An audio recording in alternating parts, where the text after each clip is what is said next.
Kulaklarımız en fazla siyaset dünyasında işitiyor bu kavramı. Çıkış noktası yüzyıllar öncesine dayanıyor. Nadiren de olsa günlük yaşamda kullanıldığına da tanıklık ediyoruz. Bu kez liberalizm kavramını ele alacağız. Peki sizce birçok çevre tarafından farklı sözcüklerle tanımlanan liberalizm halkın gözünde nasıl bir kavram? İnsanlar liberalizmi ne kadar biliyor ve nasıl niteliyor?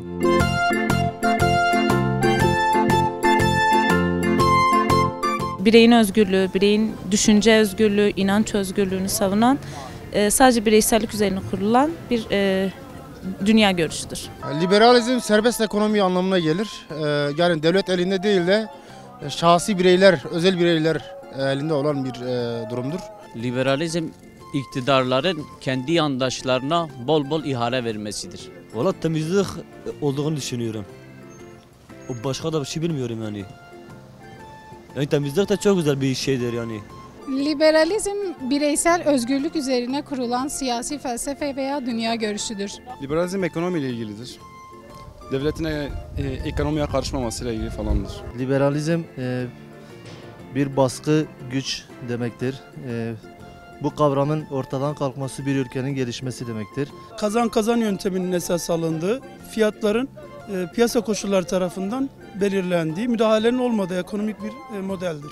Liberalizm serbest ticaret piyasası demektir. Düşünce özgürlüğü olabilir.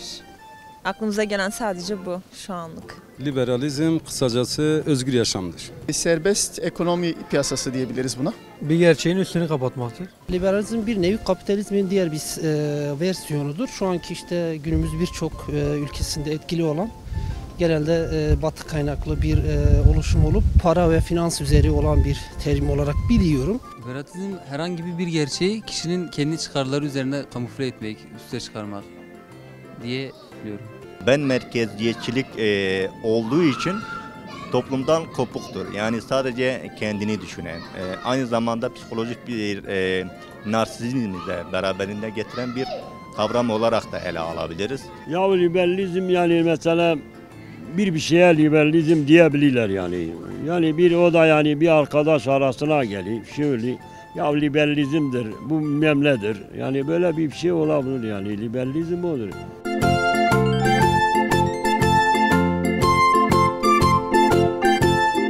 Kimine göre gerçeğin üstünü kapatmak, kimine göre serbest piyasa ekonomisi, kimine göre de özgür yaşam. Öyle ki liberalizm nedir sorusuna verilen cevaplar arasında baskı ve temizlik de yer aldı. Hep birlikte liberalizmin gerçek anlamına bakalım. Liberalizm, özgürlük anlamına gelen liberty kelimesinden türetilmiştir. Bireysel özgürlük anlamına gelir. Devletin bireyler, sınıflar ve uluslar arasındaki ekonomik ilişkilere karışmamasını isteyen siyasal ve ekonomik öğreti olarak da tanımlanır. 19. yüzyıldan itibaren daha güçlü formülleştirilmiş ve kapitalist sistemin siyasal alanda görece özgürlük biçimleri için kullanılmaya başlanmıştır. Liberal görüşü savunanlar genellikle ifade özgürlüğü, inanç özgürlüğü, basın özgürlüğü, serbest ticaret ve özel mülkiyet gibi fikirleri destekler.